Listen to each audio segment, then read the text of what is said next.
It was another cold afternoon in the city. The streets buzzed with the usual chaos, honking horns, hurried footsteps, and the constant rustling of paper and discarded items. In the middle of it all, Isaiah Jones sat slumped against a brick wall, his knees drawn up to his chest, his ragged coat barely shielding him from the biting wind. His face, weathered by time and hardship, was a map of the struggles he'd faced in his life, but his eyes still held a glimmer of something: humanity. Isaiah had been on the streets for over 5 years now, but he still found moments of peace in the chaos. Every so often, he would sit outside a cafe and watch the world pass by, observing the lives of people who had everything he didn't, the ones with homes, jobs, and families.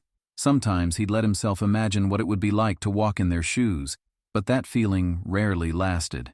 The truth was, life had not been kind to Isaiah, but he had learned to survive. As the light began to fade, a voice interrupted his thoughts. "Excuse me, sir?" The voice was soft and hesitant. Isaiah lifted his head, blinking a couple of times. Standing in front of him was a young boy, no older than 10, dressed in a bright blue jacket that seemed too large for him. His brown hair was messy, and his eyes looked wide with confusion. Isaiah could tell something was wrong. The boy's gaze darted around as though he didn't know where he was or how he got there. "Hey there, you lost or something?" Isaiah asked, his voice raspy from the cold air. The boy nodded quickly. I'm trying to get home," he stammered. "But I don't know where I am. I was walking with my dad and then I got separated from him." Isaiah frowned. "You got separated? You're not supposed to be out here by yourself. It's dangerous." The boy looked even more frightened now, his eyes welling up. "I tried calling him, but I couldn't find him. I don't know where to go." Isaiah stood up slowly, wincing as his stiff legs protested the movement. He adjusted his coat, his hands shoved deep into his pockets. He took a step toward the boy, crouching down to his level. "All right, kid, we'll figure this out," he said, his tone calming. "Where were you when you last saw your dad?" The boy looked around, as though trying to piece together the details. "I was at that big mall, near the fountain. We were getting ice cream, and then I wandered off when I saw some dogs." He paused, looking up at Isaiah, his eyes wide with worry. "I don't think my dad will be happy." Isaiah smiled faintly, the kind of smile that comes from knowing how big the world can be for a small kid in a big city. "Don't worry, kid. I'll help you find your way." The boy looked at him skeptically. "But you're homeless." Isaiah chuckled softly. "Yeah, that's right. But I know this city like the back of my hand. I've spent enough time walking these streets to know where everything is." The boy seemed to relax just a little, though there was still a shadow of fear in his eyes. Isaiah extended his hand. "Come on. We'll find your dad. I'm Isaiah, by the way." The boy hesitated for a moment before shaking his hand. "I'm Jacob." Isaiah nodded. "All right, Jacob. Let's get you home." Isaiah and Jacob set off together, their footsteps falling in sync as they made their way through the bustling streets. The sky had darkened now, and the neon lights from nearby stores flickered on, casting a vibrant glow across the sidewalks. Despite the noise and activity around them, there was a quiet connection between the two, an unspoken understanding that, for the moment, the outside world could wait. As they walked, Isaiah kept his eyes peeled, scanning the crowds for any sign of Jacob's father. The boy had mentioned the mall, which wasn't too far from where they were. They moved briskly, weaving through the groups of people, Isaiah's pace steady and purposeful. Jacob, on the other hand, was still a little shaky, but his trust in Isaiah grew with each step. "So, where are you from, Jacob?" Isaiah asked casually, trying to break the silence between them. Jacob hesitated before answering, as though the question required more thought than it should have. "I live in a big house on the hill, with my dad." His voice dropped a little as if he was embarrassed. "I guess I'm not used to being on my own like this." Isaiah gave him a knowing look. "Yeah, I can imagine, but hey, sometimes it's good to be independent, you know? Even when you don't want to be." He smiled warmly at the boy. Jacob looked up at him, his curiosity piqued. "You don't live in a house?" Isaiah's smile faded just slightly, but he didn't show any sign of discomfort. He had long since grown used to the questions, but it still felt strange to talk about it. "Nah, not anymore. A house is a lot of work, kid. Sometimes it's easier to just let the world pass by." Jacob, sensing that his question had touched on something Isaiah didn't want to talk about, let the conversation drop. They continued walking, with only the sounds of the city filling the space between them. As they neared the mall, the crowds grew denser. The bright lights reflected off the glass storefronts, and the air was filled with the scent of food and the hum of excitement. Jacob's eyes scanned the area eagerly. "That's it," he said, pointing toward a large fountain near the center of the plaza. "That's where I was with my dad." Isaiah nodded, his gaze shifting to the fountain. It was a familiar sight, but the area was bustling with people, and finding a single man in such a crowd would be like finding a needle in a haystack. "All right," Isaiah said, placing a hand on Jacob's shoulder. "You stay right here. I'm gonna go take a quick look around, all right? I'll be back in a minute." Jacob nodded, his nervousness returning. "But what if you can't find him?" Isaiah crouched down again to meet his eyes. "Don't worry, kid. I've got this." Jacob watched as Isaiah disappeared into the crowd, moving with a confidence that made the boy feel a little more hopeful. He stood by the fountain, his eyes darting from one person to another, wondering if his dad was nearby. Isaiah, meanwhile, had quickly integrated himself into the crowd, his sharp eyes scanning for any signs of distress, for a lost father looking for his son. As he moved through the crowd, he thought about how his life had changed since being on the streets. People often ignored him, passing by as though he didn't exist. But tonight was different. Tonight, he had a purpose, something he hadn't felt in a long time. His mind shifted to Jacob and the boy's family, imagining what kind of life they must have had. A big house on the hill, probably lots of money. But for some reason, Isaiah couldn't help but feel a connection with the boy. Despite their different worlds, there was something about Jacob that reminded him of the innocence he had lost long ago. After a few moments, Isaiah spotted a man in his 40s pacing near the entrance to the mall. His face was tense and his eyes flickered around, clearly searching for someone. It didn't take long for Isaiah to realize that this was likely Jacob's father. Isaiah approached him slowly, making his way through the crowd, then stopped just a few feet away. He cleared his throat. "Excuse me, sir. You looking for a little boy? He's over by the fountain." The man turned toward him with a sharp gaze, his eyes scanning Isaiah quickly. The moment his eyes landed on him, there was a flicker of confusion, then recognition. "Who are you?" the man asked, his tone cautious but grateful. Isaiah raised a hand, trying to calm the man's concern. "I'm just helping your son out. He got lost. I've been keeping an eye on him. He's waiting by the fountain. He's safe." The man's face visibly relaxed at the mention of his son. "Thank you. Thank you so much. I've been frantic looking for him." "No need to thank me, sir. Just doing what anyone would do." As the man quickly walked past him toward the fountain, Isaiah couldn't help but notice how sharply dressed he was. A crisp suit, polished shoes, and a look of someone who clearly came from wealth. His thoughts began to swirl. There was something about the man's presence that felt different from anyone Isaiah had encountered in his years on the streets, but he didn't have time to ponder it. He turned and followed the man, making his way back to Jacob. Isaiah and the man reached the fountain at nearly the same time, just as Jacob's worried face lit up upon seeing his father. The moment Jacob saw him, a wide smile spread across his face and he rushed forward, throwing his arms around his father's legs. The man bent down, scooping him up into a tight embrace, his relief palpable as he held his son close. "Jacob," the man said, his voice thick with emotion. "I'm so glad you're all right." He kissed the top of his son's head, then glanced up at Isaiah, who was standing a few feet away, quietly observing the reunion. "Thank you. Thank you so much for helping him," the man continued, setting Jacob down. "I don't know what I would have done without you." Isaiah gave him a small nod, his hands still in his pockets. "No problem. I'm just glad he's safe." The man looked at him again, studying his face more closely this time.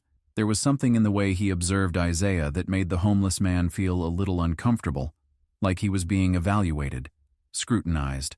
Still, Isaiah stood his ground, meeting the man's gaze without flinching. "I'm Robert Bennett," the man finally said, extending a hand. "And this is Jacob." Isaiah looked down at the hand for a moment before shaking it. "Isaiah Jones." "Isaiah, you really saved the day," Robert said with a sincere smile. "It's not every day someone goes out of their way for a stranger, especially in a city like this." Isaiah shrugged nonchalantly.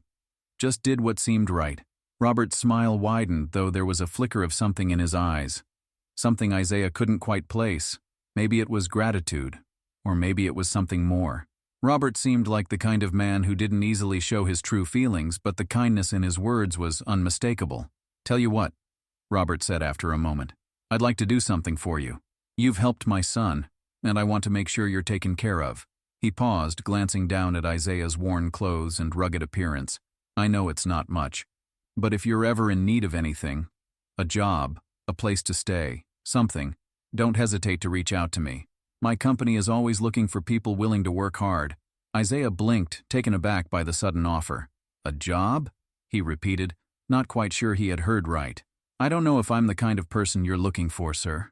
Robert chuckled, a rich, warm sound that seemed at odds with the sharpness of his suit and his air of wealth.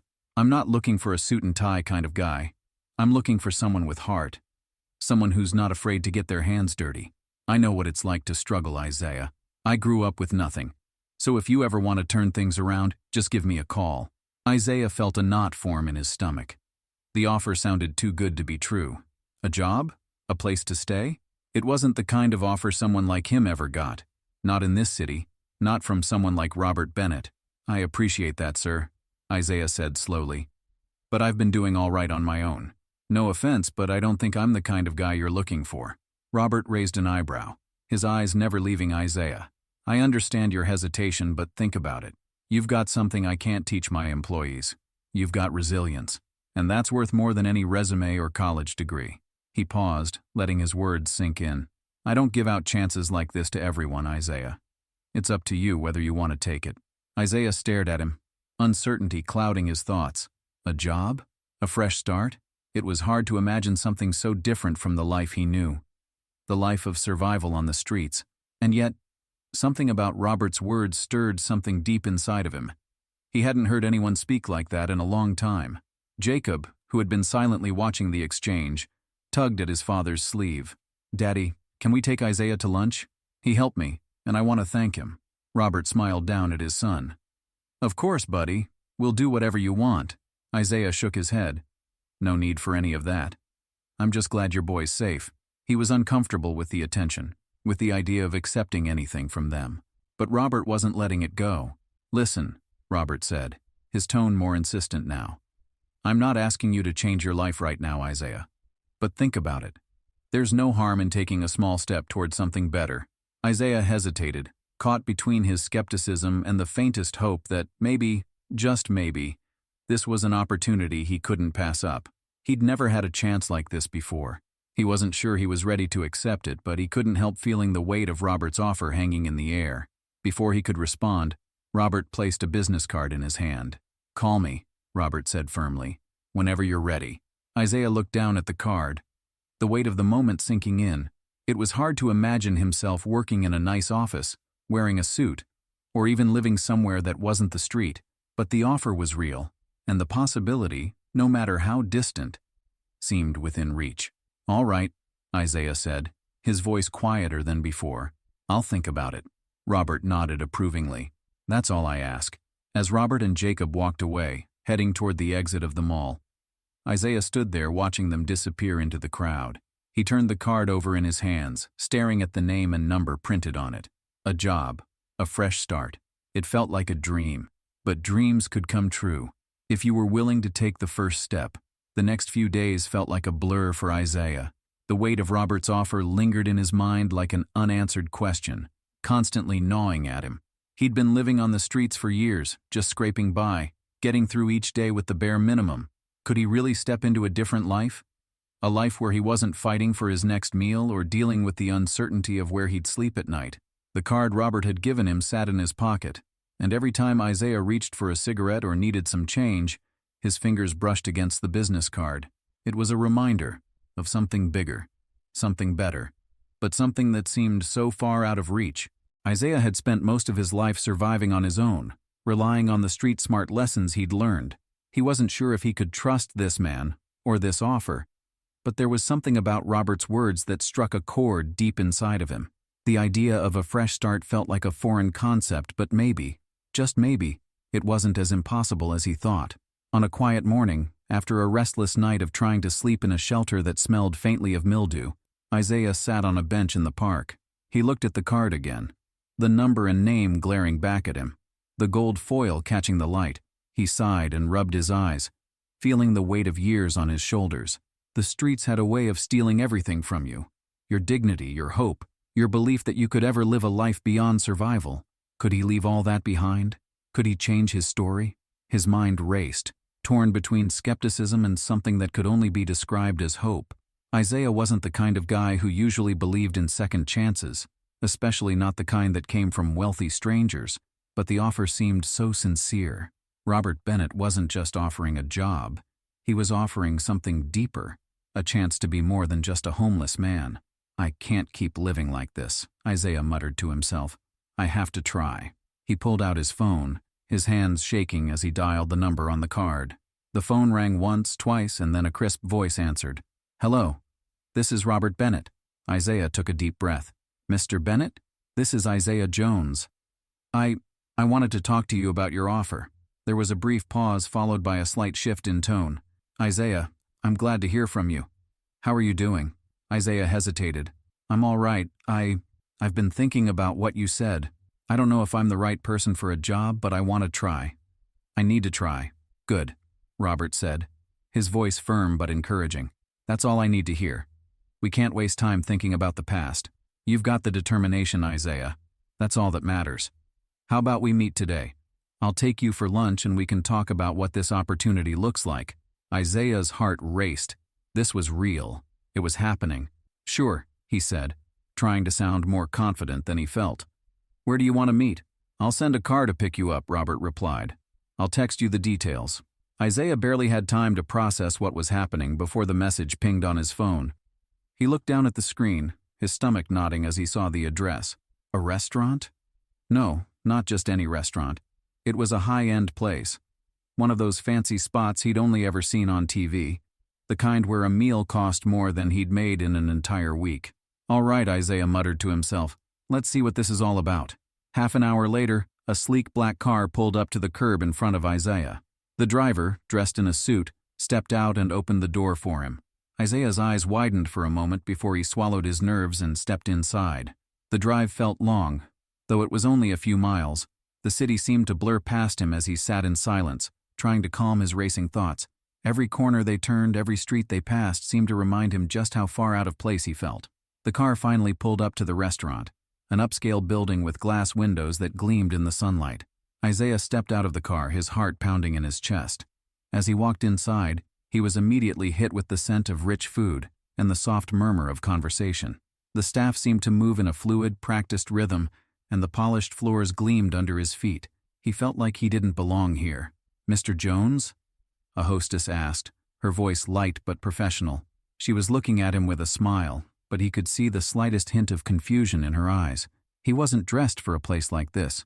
His jeans and worn jacket were out of place among the expensive suits and dresses around him. He nodded. Yeah, I'm here to meet Robert Bennett. Right this way, she said, leading him through the restaurant toward a private section in the back. Robert was already seated at a table, a glass of water in front of him. When he saw Isaiah, he stood up with a warm smile. Isaiah, it's great to see you again, Robert said, extending his hand. Isaiah shook it, still feeling awkward, but he couldn't ignore the genuine warmth in Robert's greeting. Please sit, Robert said, gesturing to the chair across from him. Let's talk. Isaiah sat down, his hands slightly trembling as he adjusted in the chair. A waiter immediately approached, asking if they would like to order. Robert waved him off for now. Take your time, Isaiah, Robert said. I know this is all new for you. You've been living a life of survival for so long it's hard to imagine something different, but I'm here to help. Isaiah glanced around the restaurant, taking in the elegance, the luxury, the world that seemed so distant from his own. He looked back at Robert, searching his face for any hint of deception. But there was nothing there, just sincerity. I'm listening, Isaiah said. Robert nodded. All right, let's start with the basics. I'm offering you a job, a real one. It won't be easy, but I know you can handle it. You'll start at the bottom, but if you work hard, you'll have the chance to move up. My company is always looking for people who want more, who want to prove themselves. And if you ever need a place to stay, you can stay at my guest house. I know you're not comfortable with the idea of living in luxury, but it's temporary. Think of it as a stepping stone. Isaiah felt his heart thudding in his chest. The offer was real. It wasn't just about a job. It was about a chance to build something, to get out of the cycle of survival that had defined his life for so long. He didn't know what to say. His mind was still racing, processing everything. But for the first time in a long while, he felt a glimmer of something he hadn't allowed himself to feel in years. Hope. The following morning, Isaiah woke up to a feeling he hadn't experienced in years. Hope. He lay in the guesthouse bed, staring at the ceiling, taking in the silence that surrounded him. There were no sounds of honking horns or people shouting in the streets. No uncertainty about where he would sleep or what he would eat. For the first time in what felt like forever, he could simply breathe. He glanced at his phone, seeing a message from Robert. It was an address and a time. The office. The job was real. Today would be his first day at the company. The first step into a life that seemed so far removed from the street corners and alleyways he had known. Isaiah had no idea what to expect. He wasn't sure what kind of work he'd be doing, or how he'd fit in with the people at the company, but he knew he had to show up. He couldn't afford to mess this up. This opportunity wasn't just about a paycheck. It was about proving to himself that he could build a life beyond the one he'd been living. He dressed in the best clothes he had. A clean shirt and slacks, still a little too formal for his taste, but he wanted to make a good impression. It was strange, the feeling of putting on clothes that weren't worn out or torn, but the newness of it all was unsettling in its own way. He left the guest house and climbed into the car Robert had sent for him, heading toward the office building that would mark the beginning of his new life. The city buzzed around him as the car passed through the streets he'd once known intimately. It felt like a different world now, one he could barely recognize. When the car finally stopped in front of the towering glass building, Isaiah couldn't help but feel a little overwhelmed. The building seemed to stretch high into the sky, its glass reflecting the sunlight. He stared up at it for a moment before taking a deep breath and stepping out of the car. The doors automatically opened as he approached, and the cool, polished interior of the lobby greeted him. He walked up to the receptionist, who smiled at him, though her eyes flicked down to his clothes briefly, then back up with a more neutral expression.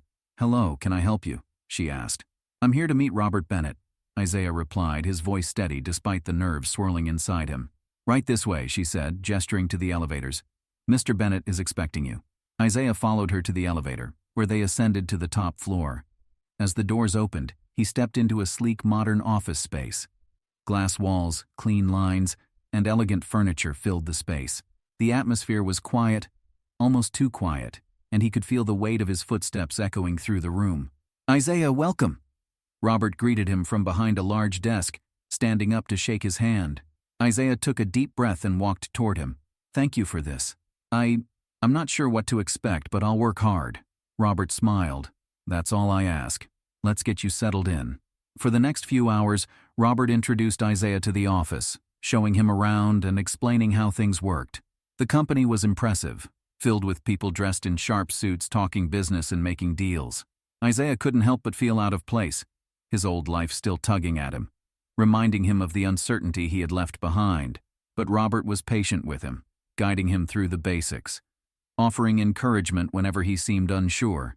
By the end of the day, Isaiah was exhausted but determined. He hadn't done much yet, just shadowing a few employees and learning the ropes.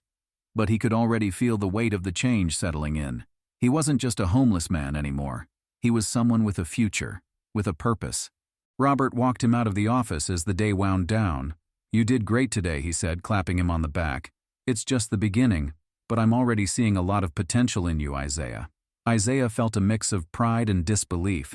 It was all happening so fast. But he knew this was only the start. As he got into the car to head back to the guest house, Isaiah let out a slow breath, his mind replaying the events of the day. He thought about the people in the office, how they'd looked at him, how he'd felt as if he was an outsider, but he was determined to make his mark, to show them that he belonged here just as much as anyone else. He thought about Robert, the man who had seen something in him that no one else had. He couldn't help but feel gratitude for Robert's belief in him, but at the same time, a nagging thought lingered in his mind. What if he didn't live up to expectations? What if he failed? But he quickly pushed the thought aside. He couldn't afford to think like that. He had to keep moving forward, one step at a time. When he arrived back at the guest house, he sat down on the bed and took a deep breath. Tomorrow would be another day, and he would face it head on. It wasn't just about the job. It was about rebuilding his life, piece by piece, and proving to himself that he could rise above the past that had defined him for so long. Isaiah woke up earlier than usual the next morning. The sun was barely peeking over the horizon, casting a soft glow over the city. He felt restless, his mind racing with thoughts of the day ahead. The excitement of his new job had worn off slightly, replaced by a quiet anxiety. Today he would be given his first real assignment. He had to prove he belonged in this world of suits, meetings, and high-stakes decisions. He walked into the kitchen of the guest house, trying to calm his nerves with a cup of coffee. The smell of freshly brewed beans filled the space, grounding him for the moment. As he sat down at the small dining table, he allowed himself a moment of quiet reflection. His life had changed so quickly and he still couldn't wrap his head around it. From the streets to a comfortable guest house, from surviving on handouts to having a steady job with a salary, it all felt like a dream. But as the clock ticked, the reality of his situation settled in. He wasn't just here to take up space, he was here to work, to learn, and to make something of himself. And for that, he had to show he could handle the responsibility that came with the position. After finishing his coffee, Isaiah dressed in his best clothes, a crisp white shirt, black slacks, and a tie that felt too tight around his neck, though he knew it was necessary. He wasn't used to the formal attire, but today was important. He couldn't afford to make any mistakes. When he arrived at the office, the building seemed even more intimidating than the day before. The lobby was bustling with activity, and Isaiah couldn't help but feel small amidst the sea of well-dressed professionals. But he squared his shoulders, reminding himself that he wasn't the same man who had wandered the streets just a week ago. He had a purpose now, a direction. The receptionist greeted him with a polite smile. "Good morning, Isaiah. Mr. Bennett is expecting you." "Thank you," Isaiah replied, trying to keep his voice steady as he made his way toward the elevators. Robert was waiting for him in the office, as promised. He stood up when Isaiah entered, offering a firm handshake. "Ready for your first day, Isaiah?" Isaiah nodded, though the tightness in his chest told a different story. "I'm ready." Robert gestured toward a desk near the window. "This will be your workspace for now. You'll be shadowing a few of the team members and assisting with basic tasks. But don't worry, you'll have a chance to prove yourself." Isaiah took a seat at the desk, his eyes scanning the room. It was quieter today than it had been the day before. He could hear the soft clatter of keyboards, the murmur of conversations from the conference rooms down the hall. People were busy, focused, and intent on their work. He couldn't help but feel like an intruder in this world. "You'll be working with Jane today," Robert continued. "She'll show you the ropes." Isaiah stood up and followed Robert down the hall to another office. A woman with short blonde hair and a serious expression sat behind a desk, typing furiously on her laptop. She looked up when Robert entered, offering a brief smile. "Jane, this is Isaiah," Robert introduced. "He'll be shadowing you today." Jane nodded, her smile disappearing as she turned back to her screen. "Got it. Follow my lead." Isaiah nodded, though he was unsure of what to expect. He didn't know much about Jane, except that she was efficient, professional, and kept to herself. As he watched her work, he realized that she was a no-nonsense type of person. She didn't waste time with pleasantries or small talk. Every move she made was deliberate, calculated, and precise. "Come on," she said after a few minutes, motioning for Isaiah to follow. "We've got a meeting to attend." Isaiah followed her into a conference room, where a group of executives sat around a large table. They all turned their attention to Jane as she entered, nodding in acknowledgement. Isaiah felt out of place as he stood at the back of the room trying to blend into the background. But Jane didn't seem to notice. She immediately began discussing the agenda, going over a list of tasks and projects that needed to be completed. Isaiah tried his best to follow along, though much of the conversation went over his head. Terms like quarterly reports and client acquisition strategies were foreign to him. He had never been exposed to this level of corporate language. He had spent most of his life focusing on survival, getting through each day, finding shelter, and trying to make it to the next. As the meeting went on, Isaiah felt the pressure building. He wanted to contribute, to show that he was capable, but he had no idea what was going on.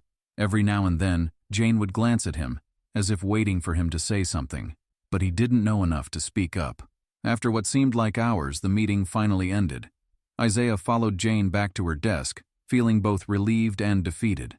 "You didn't say much in there," Jane said, raising an eyebrow. Isaiah rubbed the back of his neck, feeling embarrassed. "I wasn't sure what to add. I'm still learning the ropes." Jane nodded, but she didn't seem particularly impressed. "You'll need to catch up quickly. This place moves fast. If you want to stay, You need to keep up with the pace. Isaiah nodded again, his determination rising. He couldn't afford to be left behind. He had come too far to fail now. The rest of the day passed in a blur of tasks and meetings. Some of the work was familiar: data entry, organizing files, answering emails. But there was so much more he didn't understand. Every task felt like a test, and each time he made a mistake, he felt a pang of doubt. Was he really cut out for this? When the workday finally ended, Robert pulled Isaiah aside in the hallway. "How do you think it went?"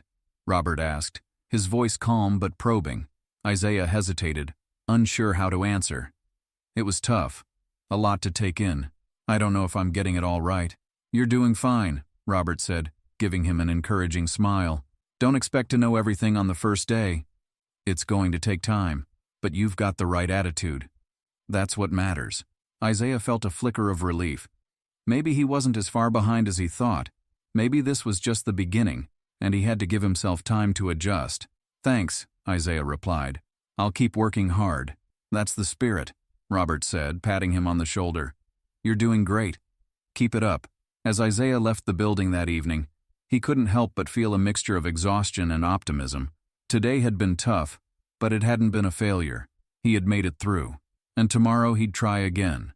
The world he had stepped into was overwhelming. But it wasn't impossible. He had come from nothing. And now he had the chance to build something for himself. All he had to do was keep moving forward. The next few days were a blur for Isaiah. He spent each one immersed in work, determined to learn as much as he could, as quickly as he could.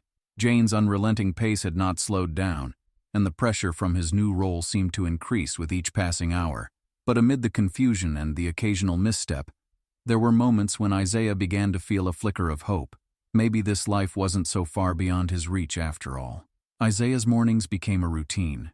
He woke up early, grabbed a quick breakfast, and headed straight to the office, trying to gather himself before the hustle of the day took over.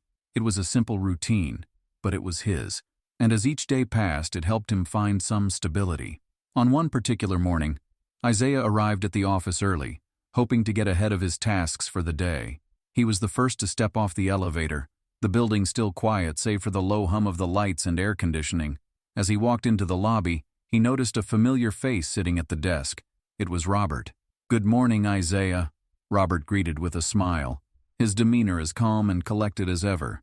"Morning, Mr. Bennett," Isaiah replied, offering a nod. Robert stood up, adjusting his suit jacket. "You're early today. You trying to beat the rush?" Isaiah smiled sheepishly. "Yeah, I thought I'd get ahead on a few things." "That's the spirit," Robert said, walking toward the elevator. "Follow me. I've got a few things I need to talk to you about." Isaiah followed him with curiosity. Robert's serious tone and unexpected summons left him wondering what was coming. He had no idea if this was a good or bad sign. As they entered a meeting room, Robert gestured for Isaiah to sit down. The room was empty save for the two of them. Robert took his seat across from him, the silence stretching between them for a moment. Then, with a slight smile, Robert leaned forward. "I've been keeping an eye on your progress," Robert began, his voice steady but warm. "And I've got to say, I'm impressed. You've been pushing yourself, asking questions, and learning quickly. That's not easy, especially when you come from a completely different world. But you're doing it." Isaiah's heart skipped a beat. He hadn't expected praise so early on. He'd been working hard, but to hear it from Robert himself meant something more. Thank you, sir. I'm just trying to do my best," Isaiah replied, still unsure of how to respond. "You are," Robert said with a nod. "I've got a project for you, one that could really show what you're capable of. I've been thinking about it for a while, but I want to see if you're ready." Isaiah's pulse quickened. Was this the test? The moment he'd been waiting for? "What's the project?" Isaiah asked, leaning in slightly. Robert smiled again, the glint of something calculated in his eyes. "It's a high-profile client, one that has the potential to really boost our portfolio. We've been in talks with them for months, but they're a tough nut to crack. They've been toying with the idea of working with us, but they're not quite sure." Isaiah nodded, trying to understand.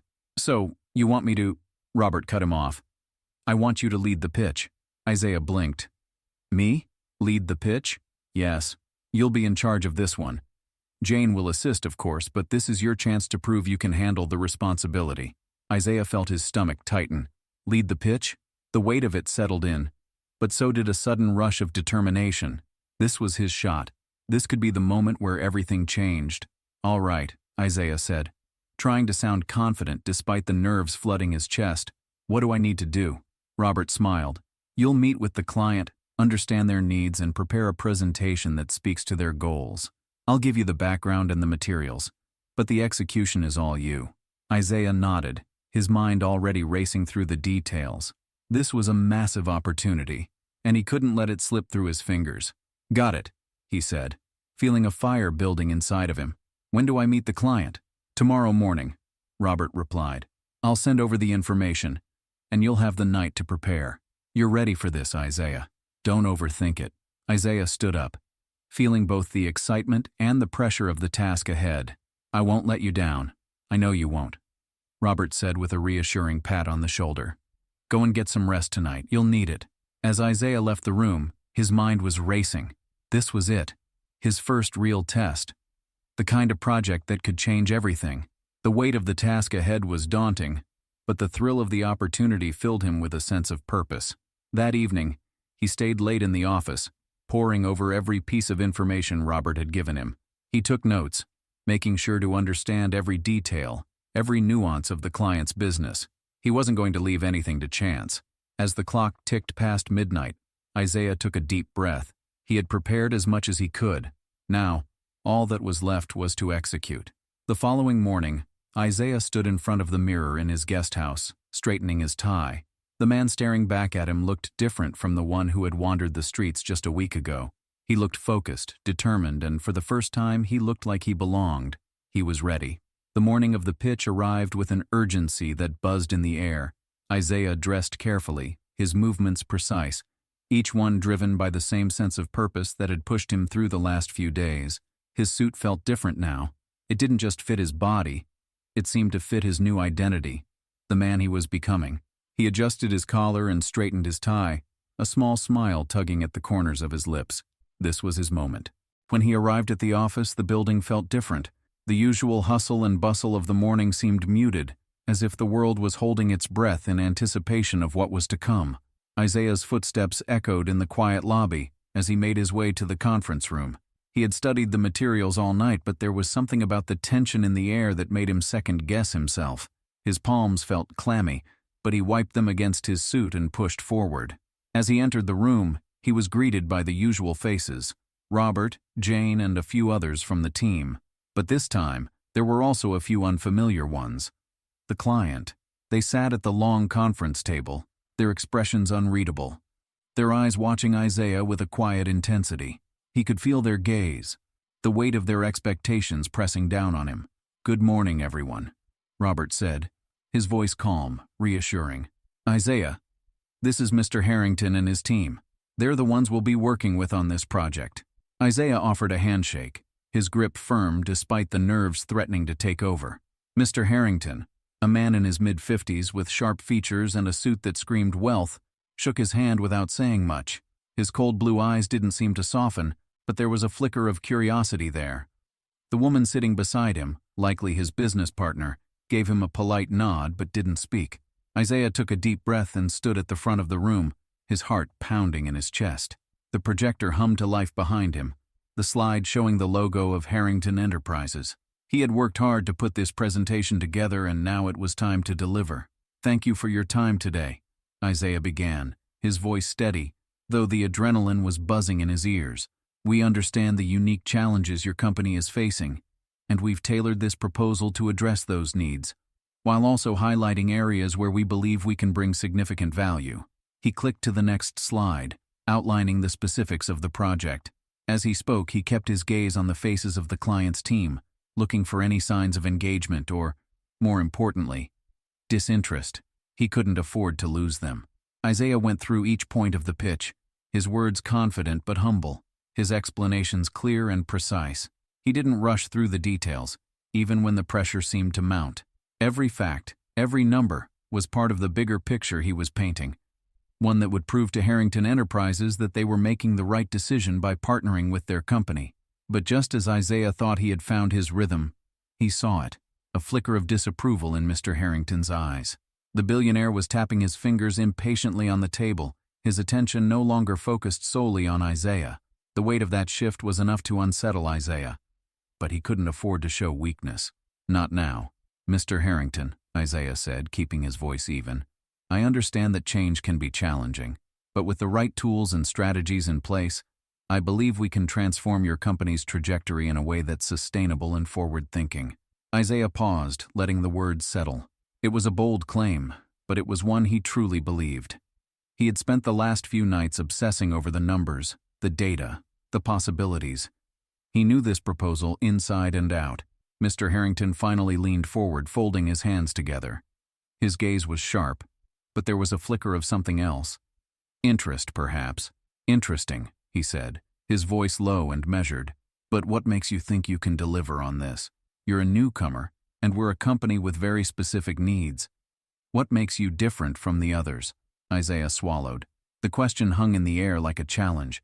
He had been expecting something like this, but it didn't make it any easier. He took a moment, searching for the right words. "I may be new to this role, Mr. Harrington, but what I lack in experience, I make up for in determination and the ability to think outside the box. I've worked with teams from all walks of life, and I know how to bring people together to create solutions that drive results. I'm not here to just deliver another standard proposal. I'm here to offer something that's unique, something that aligns with your company's goals while challenging the status quo." Isaiah's voice was stronger now, carrying more conviction than before. The words flowed with a new energy, and he could feel the shift in the room. The team around the table had stopped whispering to one another. Even Robert was watching him with a sharp focus. Mr. Harrington narrowed his eyes, his gaze locking with Isaiah's. "All right, I'll give you that. But the proof is in the results. Let's see what you can do." The moment hung between them, both tense and electric. Isaiah nodded, his confidence swelling. He had done it. He had survived the pitch. The following days were a whirlwind. Isaiah barely had time to process the high-stakes meeting, his mind racing with the details of the pitch and the potential future ahead. The tension that had built up during the presentation seemed to linger, but a small part of him was quietly relieved. He had done everything he could. Now, all he could do was wait. By Friday morning, he was still unsure of what to expect. The phone call came when he least expected it, just as he was leaving his apartment. He grabbed his phone, seeing the number of Robert's office flash on the screen. His pulse quickened. "Hello?" Isaiah answered, trying to keep his voice steady. "Izzy, it's Robert," came the familiar voice on the other end. "You've got the job." Isaiah froze, his mind momentarily blank. "What?" "You heard me. You've got the job. Harrington Enterprises is on board. They want you to lead the project. You've impressed them." Isaiah felt his knees almost give out from the wave of relief that washed over him. This was it. This was everything he had worked for. He had proven himself. It wasn't just a chance. It was the beginning of a new chapter in his life. "Robert, I don't even know what to say. This is huge. I know. Trust me, we're all pretty excited about this. But let's not get ahead of ourselves. There's work to do. You're meeting with their team on Monday morning. They want to get started right away, so be prepared." Isaiah nodded, even though Robert couldn't see him. "I'll be ready. I won't let you down. You've already made a great impression, Izzy. Now show them what you're made of." As the call ended, Isaiah's heart pounded in his chest. He stood there for a moment, looking out at the street, trying to let the reality of what had just happened sink in. His life was about to change. For the first time in years, he felt the weight of possibility on his shoulders, but it didn't feel heavy. It felt empowering. Monday came quickly, and Isaiah was back at the office meeting with the team from Harrington Enterprises. He felt more confident this time, his steps measured as he entered the sleek, modern conference room. Mr. Harrington was there, along with his business partner Claire and a few other executives. The tension from the first meeting had transformed into a palpable energy. Everyone was eager, leaning in as Isaiah laid out the plan for the project. He was more organized now, and with Robert's support he had fine-tuned the proposal to address every concern. As he spoke, he noticed that the once cold and distant executives were now nodding along, engaging with him in a way that hadn't happened before. It wasn't just his proposal that had changed the game. It was his approach. He no longer felt like the newcomer, the underdog. He was a player. He was there to contribute, to challenge, and to bring something fresh to the table. As the meeting wrapped up, Mr. Harrington stood up, offering Isaiah a firm handshake. "We're excited to have you lead this project, Isaiah," he said, his tone more respectful now than before. "Your ideas are solid, and I'm confident we're making the right decision." "Thank you, Mr. Harrington. I won't let you down," Isaiah replied, his voice steady, even though the excitement was bubbling up inside him. As the meeting adjourned and the team began to file out, Claire, Mr. Harrington's business partner, lingered behind for a moment. She approached Isaiah, her expression thoughtful. "You know, I didn't think much of you when we first met. But now I'm genuinely impressed. You've got something special, Isaiah. Don't let anyone tell you otherwise." Isaiah's heart skipped a beat. Claire was a sharp, ambitious woman, and her approval felt like a stamp of legitimacy. He smiled, a sense of pride swelling within him. "I appreciate that. I won't let you down." As Claire left the room, Isaiah stayed behind for a moment, staring at the empty table. He had done it. He had proved himself. His dreams were no longer just dreams. They were becoming reality. That evening, Isaiah returned to the park where it had all started. The crisp autumn air chilled his face as he walked through the familiar path. For the first time in a long time, the park didn't feel like a place of solitude. It felt like a place where everything had shifted, where everything was beginning again. He sat on the bench, pulling out his phone. He opened his contact list and scrolled to a number he had memorized by heart. It was the number of the homeless man, the one he had helped find his way back that day. His fingers hovered over the call button, and then, without hesitation, he dialed. The phone rang twice before it was picked up. "Hello?" came the familiar, gravelly voice. "Hey, it's Isaiah," he said, his voice full of warmth. "I wanted to say thank you for your advice that day. I really took it to heart." There was a pause, then a chuckle. "I figured you'd call. How's the world treating you now?" Isaiah grinned. "It's treating me pretty well. Actually, I've got some good news. I've got a job. I'm leading a major project with a company called Harrington Enterprises." The man on the other end was silent for a moment. "Well, that's some good news, kid. I knew you had it in you." Isaiah's heart warmed at the words. "I wouldn't have made it this far without your help. You're the one who told me to keep pushing. Don't thank me yet. You did all the hard work. I'm just glad you're finally seeing the payoff." Isaiah smiled, staring out at the glowing streetlights in the distance. "I want to do something for you. You don't have to live on the streets anymore. I've got a place. If you need somewhere to stay—" "Nah," the man interrupted, his voice amused but kind. "I'm good. I've got my own rhythm. But thanks for offering, Isaiah. You've come a long way." Isaiah felt a lump form in his throat. The words he wanted to say stuck in his chest, but he kept them in. The man didn't need charity, but that didn't make Isaiah feel any less grateful. "Take care of yourself," Isaiah said softly. "I'll never forget what you did for me." "Same here, kid. Go out there and show 'em what you've got."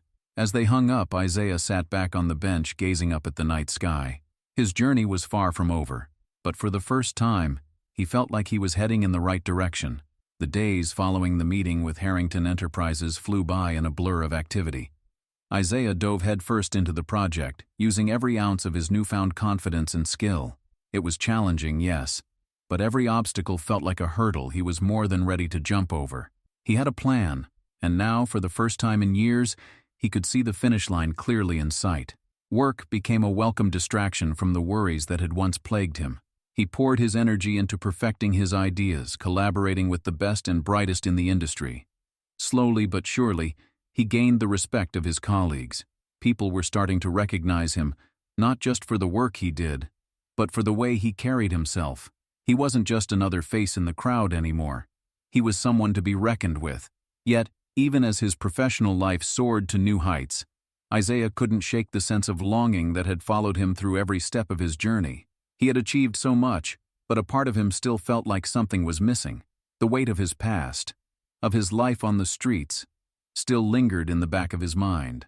One evening, after a long day at work, Isaiah found himself wandering through the city streets again. The sounds of the city pulsed around him, but his mind was elsewhere. He had been invited to a charity event by one of the Harrington executives. It was an exclusive gathering filled with wealthy business people, and the prospect of rubbing elbows with the city's elite had left him feeling uneasy. He had attended fancy events before, but this one felt different. There was something about it that made him feel out of place. His phone buzzed in his pocket, pulling him from his thoughts. He glanced down to see a message from Robert. "Looking forward to seeing you at the event tonight. It's going to be a great opportunity to network." Isaiah typed a quick response, trying to push away the unease that had settled in his chest. "I'll be there. Thanks for the invite." He could already hear the sound of clinking glasses, the hum of conversation, the distant laughter echoing through the halls of the venue. But as much as he wanted to focus on the business aspect of it, he couldn't deny that a part of him still felt like the boy who had once been lost on the streets trying to figure out where he belonged. The event was held at a luxurious hotel in the heart of the city. As Isaiah walked into the ballroom, he was immediately struck by the opulence of the place. Crystal chandeliers hung from the ceiling, and the soft glow of candlelight flickered in every corner. The air was thick with the scent of expensive perfume and the low murmur of conversations that were as polished as the marble floors beneath his feet. He spotted Robert across the room, chatting with a few familiar faces. With a deep breath, Isaiah pushed his nerves aside and made his way toward him. Robert saw him coming and waved, a wide smile spreading across his face. "Izzy, glad you could make it," Robert said, his voice warm. "I've been telling everyone about your work. They're excited to meet you." Isaiah forced a smile, though he couldn't help but feel a bit out of place. He had come a long way from the streets, but moments like these reminded him of how different his life had become. He couldn't deny the allure of wealth and power, but part of him still felt the tug of the simpler life he had once known. As they chatted, Isaiah scanned the room. The people here were dressed in the finest suits and dresses, each one more impressive than the last. The conversations felt like a carefully curated performance, a dance of names and brands, of power plays and subtle boasts. Isaiah couldn't help but feel like an outsider, no matter how many handshakes he exchanged.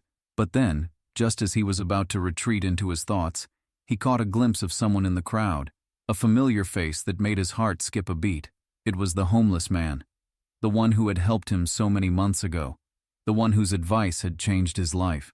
Isaiah couldn't believe his eyes. How was he here?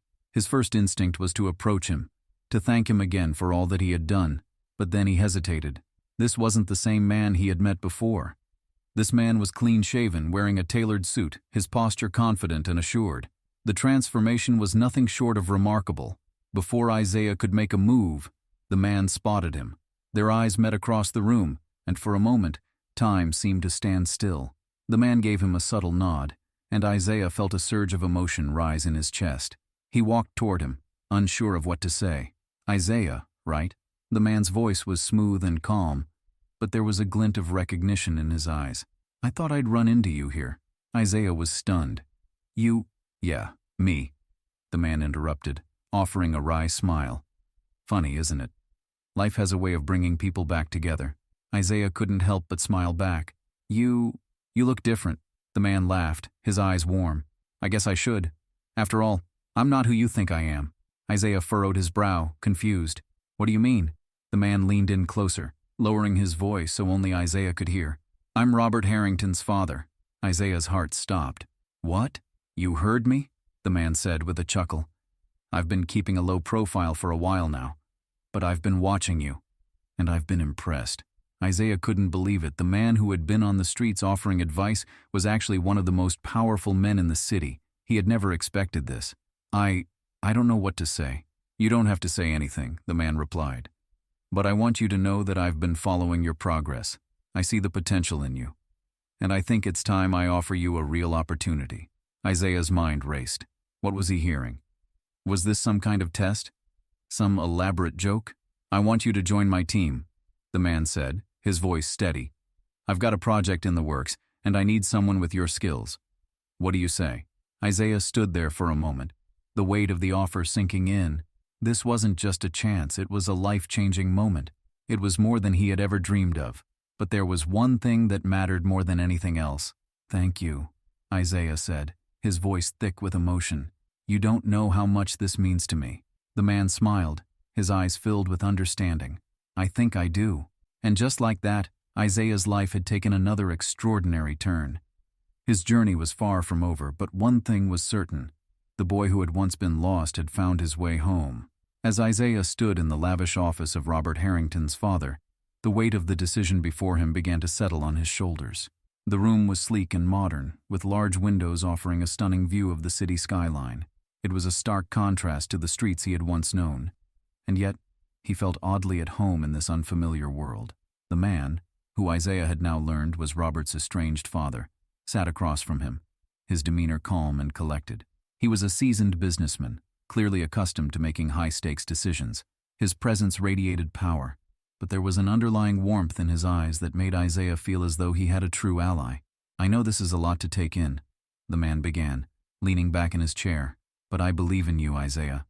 I've seen how you handle yourself, and I think you could do something great here. But let me be clear about one thing." His eyes locked with Isaiah's. Serious, but not intimidating. "This won't be easy. The road ahead will be tough. You'll face challenges you've never imagined. And if you fail, you'll be the one to answer for it." Isaiah nodded, not backing down from the challenge. He had faced far greater difficulties in his life, and this felt like just another mountain to climb. But this time he wasn't climbing alone. He had support, and he had the tools to succeed. "I'm ready," Isaiah said, his voice steady. The man studied him for a moment before nodding approvingly. "Good. I like your attitude. But remember, you're not just working for me. You'll be representing my entire legacy. It's a responsibility you'll have to carry with you every day." Isaiah felt the gravity of the words sink in. This wasn't just about a job. It was about proving himself on a much bigger stage. He had been given a second chance, a rare opportunity, and now it was up to him to make the most of it. The following weeks were a whirlwind of activity. Isaiah quickly adapted to his new role, finding himself at the center of high-level meetings, speaking with industry leaders, and putting his skills to work in ways he never imagined. Every day he was presented with new problems to solve, new challenges to face, and new opportunities to prove himself. The fast-paced world of business was exhilarating, but it was also overwhelming at times. Despite the intense pressure, Isaiah thrived. He poured his energy into every project, determined to prove that he was more than the homeless man people had once dismissed. With each success, his confidence grew. He quickly gained the trust and respect of his colleagues, and soon, he was given more responsibility. He was no longer just an outsider. He was becoming a key player in the company. But the real test came when Robert Harrington, the CEO of Harrington Enterprises, called Isaiah into his office one afternoon. The tension in the room was palpable, and for a moment, Isaiah wondered if he had done something wrong. "Isaiah," Robert began, his voice serious, "I need to ask you something." Isaiah straightened in his chair, his heart racing. "Of course. What's on your mind?" Robert looked at him intently, his eyes searching Isaiah's face as if weighing his every word. "I've been impressed with your work. You've come a long way, and I believe you're capable of doing even more. But I have a proposal for you, one that might seem a little unconventional." Isaiah leaned forward, his curiosity piqued. "Go on.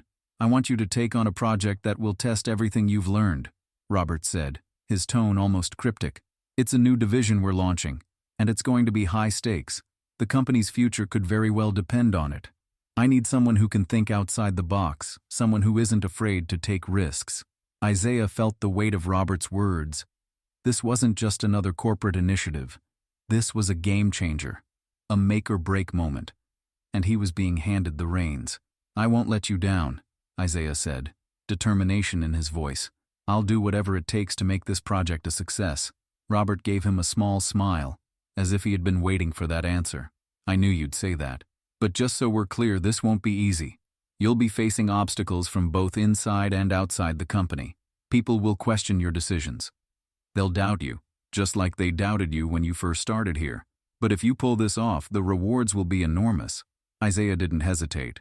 "I'm ready for whatever comes my way." Robert's gaze softened, but there was still an underlying seriousness in his eyes. "Good. Then consider this your real test."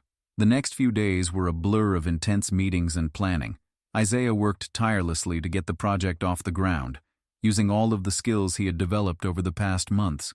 He drew on everything he had learned from his time on the streets, the ability to think quickly, adapt to changing circumstances, and find creative solutions to problems. But this time, he wasn't just surviving. He was thriving. However, as the days wore on, the pressure began to mount. A few of the company's executives were skeptical of Isaiah's unconventional approach, and whispers of doubt began to spread throughout the office. Some of them didn't believe that someone with Isaiah's background, someone who had come from nothing, was capable of leading such a high-stakes project. Isaiah felt the weight of their skepticism bearing down on him. He could hear the murmurs behind his back, the judgment in their eyes, but he refused to let it shake him. He had been underestimated his entire life, and he had proven them all wrong before. He wasn't about to let their doubts stop him now. One evening, as he sat alone in his office poring over the details of the project, he received an unexpected call. It was Robert. "Isaiah, how's everything going?" Robert asked, his voice calm but filled with expectation. Isaiah took a deep breath, pushing aside the doubts and pressure. "It's going well. There's a lot to work through, but I'm confident we'll make it happen." Robert's voice softened. "I know you're feeling the pressure, but I want you to remember something. You're not doing this alone. We've got your back." Isaiah felt a surge of gratitude. For the first time in a long while, he didn't feel like he was fighting on his own. "Thanks," Isaiah said, his voice thick with emotion. "That means a lot." "I believe in you, Isaiah," Robert said firmly. "And I know you're going to prove everyone wrong." As Isaiah hung up the phone, he felt a renewed sense of purpose. This was his moment. He wasn't going to let anyone, no matter where they came from or what they thought of him, stop him from achieving greatness. The next few weeks felt like an endless cycle of meetings, calls, and deadlines. Isaiah barely had time to catch his breath as the pressure of the project mounted. Every day seemed to bring new challenges, new obstacles to overcome, and a growing sense that everything could fall apart at any moment.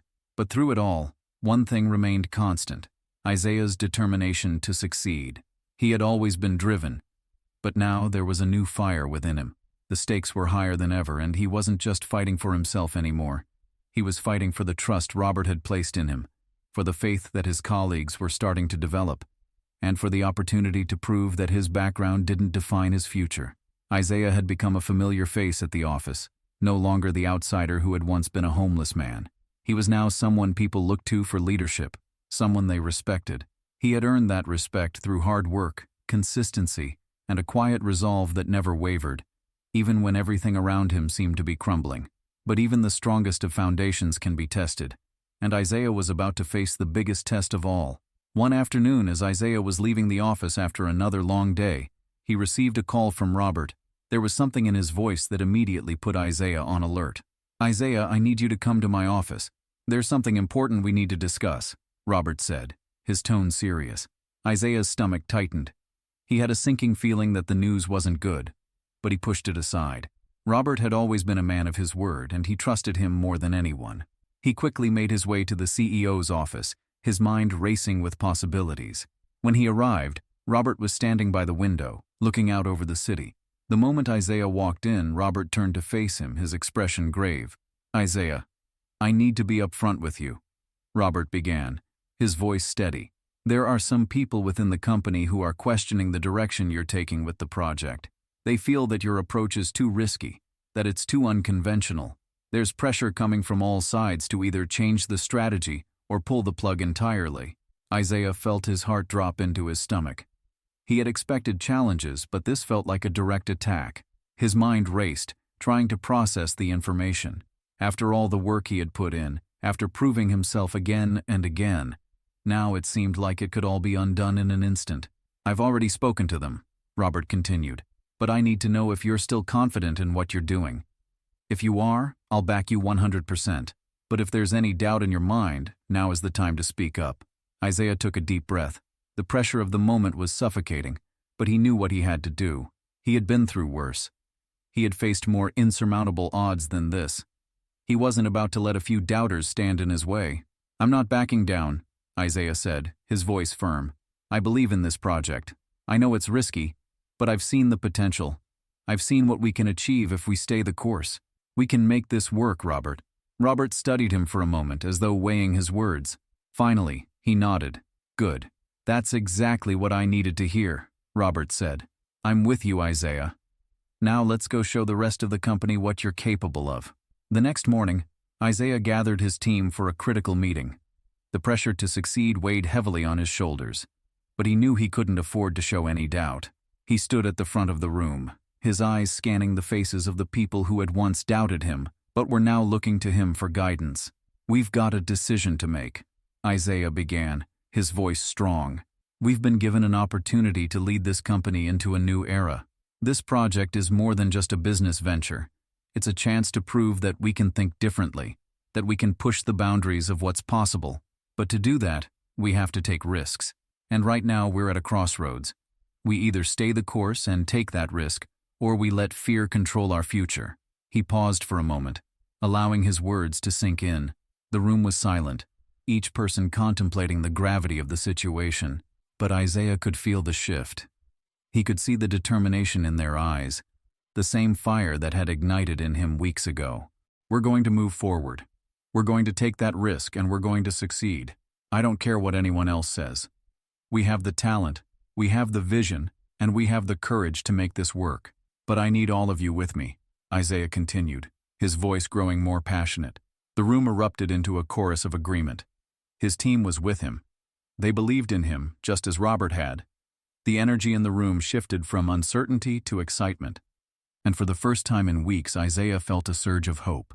As the project continued to unfold, Isaiah poured everything he had into it. There were still days of doubt, days when the challenges seemed insurmountable, but Isaiah had learned to trust in himself and his team. They pushed forward one step at a time, and slowly but surely, the project began to gain traction. And then, one day, the breakthrough came. The idea Isaiah had championed, the risky, unconventional strategy, paid off. The numbers came in, the results were undeniable, and suddenly, the project was a resounding success. Isaiah sat in his office, staring at the reports in front of him. The weight of what he had just accomplished began to sink in. Not only had he proven himself, but he had also helped the company achieve something truly groundbreaking. As he looked out the window, he couldn't help but think back to the days when he was living on the streets, unsure of where his next meal would come from. He had come so far, and this was just the beginning.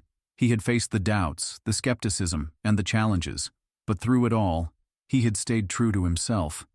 And in the end, that was what had made all the difference. Isaiah sat at his desk, reflecting on the whirlwind of the past few months. The project was a success beyond his wildest expectations, and the company was on the verge of a major breakthrough. Yet, as satisfying as this victory was, Isaiah knew that it was just the beginning of a much bigger journey. He had proven himself in the boardroom, but now he needed to focus on what really mattered, helping others rise just as he had been given the chance to rise. His phone buzzed, snapping him from his thoughts. It was a message from Robert. "Meeting tomorrow, 9 a.m. Important." Isaiah's mind raced. What now? Everything had been going so well, but he knew Robert. When he said something was important, it usually meant a major shift. Isaiah was ready for whatever came next. He had already conquered the impossible once. He wasn't going to let anything stand in his way now. The next morning, Isaiah arrived at Robert's office early. He sat in the waiting room, his thoughts swirling. What could this meeting be about? Was it a new project, or something else entirely? His nerves were steady, but anticipation lingered in the air like a heavy fog. When Robert finally called him in, Isaiah stood and walked into the room, where Robert was already seated at his desk, looking more serious than usual. "Isaiah," Robert greeted, his voice calm but direct. "I wanted to take a moment to congratulate you on your success with the project. Your vision, your leadership, it's been nothing short of extraordinary. But there's something more we need to discuss." Isaiah's heart skipped a beat. He wasn't sure whether to be excited or anxious. "You've earned a lot of trust here, Isaiah," Robert continued. "And I want to offer you an opportunity, a position actually. We're creating a new leadership role to oversee our corporate social responsibility efforts. I want you to take it." Isaiah blinked in surprise. A leadership role? For corporate responsibility? It felt like a curveball, but it also made perfect sense. Robert had always believed in giving people second chances, and now it seemed Robert was giving him an even greater chance to make a difference. Thank you, Robert," Isaiah stammered, still processing the words. "I'd be honored." Robert smiled, nodding. "I knew you'd say that. You've got the right heart for it, Isaiah. Your story isn't just inspiring because of your success. It's inspiring because of the way you've used your experiences to lift others up. That's the kind of leadership we need." Isaiah felt a rush of gratitude.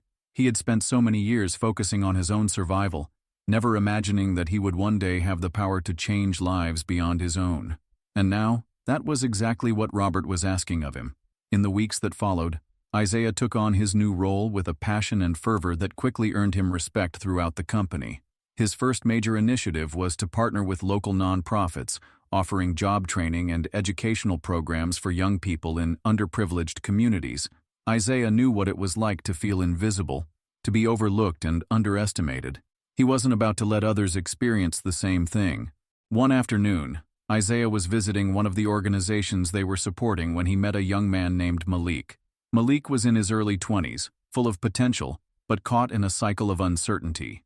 He had dropped out of school, lost his job, and was struggling to find a way forward. Isaiah took a deep breath, seeing the same confusion in Malik's eyes that he had once felt. "You're not alone in this," Isaiah said, his voice steady but kind. "I've been where you are. I know what it's like to feel like the world's against you. But it's never too late to turn things around." Malik looked up at him, skeptical but curious. Isaiah smiled. "I'm living proof of that."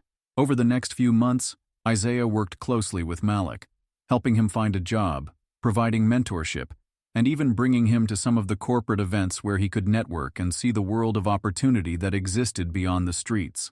Malik's transformation was slow but steady, and every time Isaiah saw him take another step forward, he was reminded of the moment he had first helped that young boy on the street. Isaiah's days were now filled with a mix of meetings, mentorship sessions, and community outreach events. His role as head of corporate social responsibility was taking shape in ways he hadn't imagined. Every success, every life he impacted, reminded him of how far he had come and how much further he could still go. Yet despite his growing responsibilities, Isaiah never forgot the most important lesson. It was all about connection. He understood the power of lifting others up, because that was the only way he had managed to climb from the depths of homelessness to where he was now, and as he continued to make a difference, he found that his work had begun to ripple out in ways he hadn't expected. It was a late afternoon when Isaiah received a call from Robert. He had just wrapped up a meeting with a local housing group that was working to create affordable housing for families in need. Isaiah was still processing all the potential changes they could bring to the community when Robert's voice cut through his thoughts. "I've been thinking, Isaiah," Robert said. "You've done an incredible job. But I want to take this even further. I think you should consider running your own initiative, one that goes beyond just the company's reach. Something more personal, more expansive, something that could impact entire communities." Isaiah was quiet for a moment, letting Robert's words sink in. "Are you saying I should start my own nonprofit?" he asked cautiously, trying to gauge Robert's meaning. Robert's tone was earnest. "Exactly. I believe you've earned the trust and credibility to take on something bigger, to lead a movement. We've talked about expanding our outreach, but you have the vision. I want to give you the freedom to pursue it. It's time to think about how we can create systemic change." Isaiah's heart raced. He had never considered this before, never thought he would have the opportunity to spearhead something so monumental. But as he reflected on his journey, the idea didn't feel as intimidating as it once would have. In fact, it felt like the next logical step. "I don't know where to start," Isaiah admitted. "I've never done anything like this." "You don't have to have all the answers right away," Robert reassured him. "But I believe in you. I know you can make this happen. The people who were once invisible to you, they're waiting for someone like you to show them the way, and you're ready for it." Isaiah sat back, thinking. His life had been a series of moments when doors opened unexpectedly, when people believed in him when he didn't even believe in himself. Now it was time to give others the same chance. But what kind of initiative could he create? What would be his legacy? A few days later, Isaiah sat in a quiet cafe, scribbling notes in a notebook. He had been mulling over ideas for his new project, trying to figure out how to take the first step. As he looked around, the answer came to him. Not from some grand vision, but from the people sitting around him. People were busy with their lives, focused on work, phones, and coffee, each immersed in their own struggles. Some, like the young woman across the table, looked like they could use a moment of kindness. Others, like the elderly man near the window, seemed distant from the world around them. Isaiah realized that the world wasn't just about big gestures. It was about small moments of connection. His new nonprofit could help bridge those gaps, connecting people from all walks of life, from different backgrounds and experiences, not just through job training or housing programs, but through the power of empathy and shared human experience. He wanted to create a platform where people could find their voices, support each other, and truly understand what it meant to be a community. He smiled as he wrote down his first idea, the Bridge Project, a place where people could find mentorship, housing assistance, job training, and even emotional support. But it would go beyond that. Isaiah wanted to bring people together to help them break down the barriers of fear and judgment that often kept them isolated. The initiative would be a reflection of his own journey, a story of survival, of hope, and of transformation. As the months passed, Isaiah's vision began to take shape. With Robert's backing, the first steps were taken, and soon, the bridge project became a reality. They partnered with local organizations, schools, and businesses to provide a comprehensive range of services.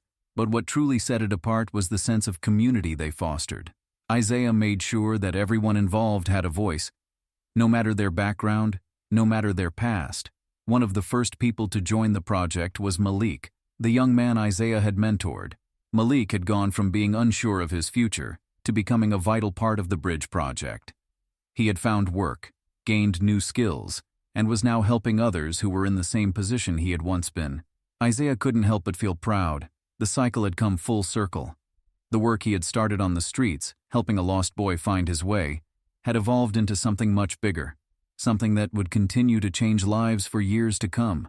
Isaiah stood at the podium, looking out at the crowd gathered in the sleek, modern conference room. Today was the grand launch event for the Bridge Project. The room buzzed with excitement, filled with supporters, local leaders, community members, and those whose lives had been touched by Isaiah's journey. The air was thick with anticipation. He had never imagined this moment would come. Years ago, he was the one walking the streets feeling invisible, unsure if he would ever find a place in this world. Now, he was standing at the helm of an organization that was making a real difference in the lives of people who felt just as lost as he once did. This was not just his success. It was the success of everyone who had helped him, and it was proof that change was possible. As he stepped up to the microphone, a hush fell over the room. Isaiah took a deep breath, his mind briefly flashing back to the days when he had nothing but the clothes on his back and the hope of a better future. He had come so far, but he knew that his journey was far from over. "Thank you all for being here today," Isaiah began, his voice steady but filled with emotion. "I stand before you, not just as the founder of the Bridge Project, but as someone who's been where many of you are. I've experienced what it's like to feel unseen, unheard, and powerless. And it's because of that experience that I believe so strongly in what we're doing here. It's because I know what it feels like to have someone show you kindness, to give you a chance when no one else would." He paused, looking at the faces in the crowd, the faces of those who were on their own journeys, just beginning to find their way.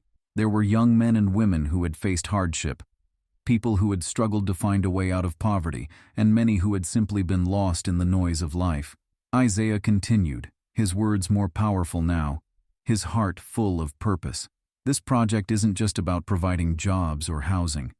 It's about creating a community where we lift each other up, where we stand together, and where no one is left behind. The Bridge Project is a place where we'll give people the tools they need to succeed, but more importantly, we'll give them the belief that they can." The crowd erupted into applause, and Isaiah's heart swelled with pride.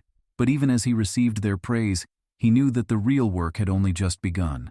The Bridge Project was not just an organization, it was a movement, and it would take time, effort, and the support of everyone in this room to make it a lasting force for change. As the applause died down, Isaiah glanced over at the corner of the room, where Malik stood smiling proudly. Malik had come so far. Just a few months ago he had been lost, unsure of what his future held. Now, he was a living testament to the power of transformation, of taking chances and helping others along the way. Isaiah's gaze shifted to Robert, who stood at the back of the room, his arms crossed but his face glowing with pride. Robert had believed in Isaiah when no one else did, and now Robert had seen firsthand the impact Isaiah was having on the world. Isaiah smiled, his heart full. None of this would be possible without the support of so many people who've believed in this project, and in me. To everyone who has contributed, volunteered, and given their time, thank you. Together, we are creating something that will not only change lives but will inspire others to do the same. As he concluded his speech, Isaiah felt a deep sense of fulfillment. He had taken a chance all those years ago when he had helped a lost boy find his way. That small act of kindness had set into motion a chain of events that had changed his life forever. And now, he was doing the same for others. Isaiah looked out at the crowd once more, and for the first time in his life, he felt that he truly belonged. He had gone from being a homeless man to a leader, from someone who had nothing to someone who could give back in ways he had never thought possible. The crowd began to disperse, But Isaiah remained standing at the podium, feeling the weight of his journey and the journey that lay ahead. There was still so much to do, but Isaiah was ready. He had come full circle. He was no longer just the man who had been helped. He was now the one who was helping others, showing them that no matter how lost they might feel, there was always a way forward. He smiled to himself, feeling the warmth of the moment settle deep within him. The bridge project was only the beginning. His mission, his life's work, had only just begun.